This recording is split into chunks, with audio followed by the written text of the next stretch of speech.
Ok, donc on va voir comment paramétrer cette fonction-là. Ça tombe bien, vous remarquerez, étant jaune, j'ai modifié des éléments dans mon assemblage en amont. Sachez que ça risque de se produire dans votre cas aussi si vous le faites. C'est pas la fin du monde, si je vais juste après, vous voyez, il la génère quand même. C'est juste que ce qui m'indique Fusion ici, c'est que j'ai des référents qui ont été modifiés. Donc, euh, la génération qui est là est plus forcément stable à ce moment-là. Donc, la pièce qui a été générée, techniquement, ses référents, selon Fusion, sont plus les mêmes. C'est pas grave, si ça vous arrive, si vous avez généré votre pièce, que vous êtes heureux avec ce que vous avez fait, on ne la régénérera pas d'une manière ou d'une autre. Toutes les fonctions vont être modifiables ensuite dans ce cas-ci. Donc, dans mon cas, pour les besoins de la démonstration, je vais refaire une génération. Donc, on va cliquer droit ici et on va cliquer sur modifier la fonction dans mon cas. Dans votre cas, à vous, vous pouvez tout simplement aller la chercher en haut ici.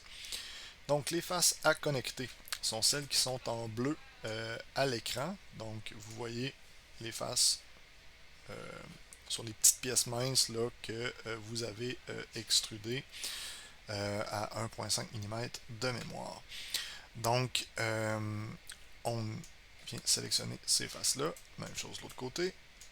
Même chose en dessous ici. Et finalement, même chose ici. Une fois que ces faces-là sont extrudées, ce qu'on peut faire, c'est ensuite de ça aller cliquer sur corps à éviter. Donc on va sélectionner l'entièreté de nos pièces.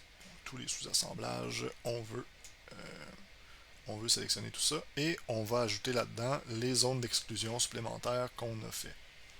Donc on veut que tout ça, ça soit à éviter. Ensuite de ça, à opération, on va s'assurer de sélectionner un nouveau corps et d'avoir sélectionné notre composant à l'intérieur duquel on veut créer ce nouveau corps-là.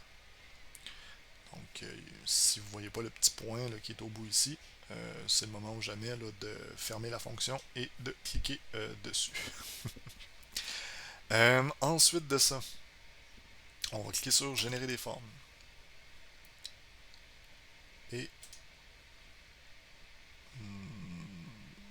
normalement,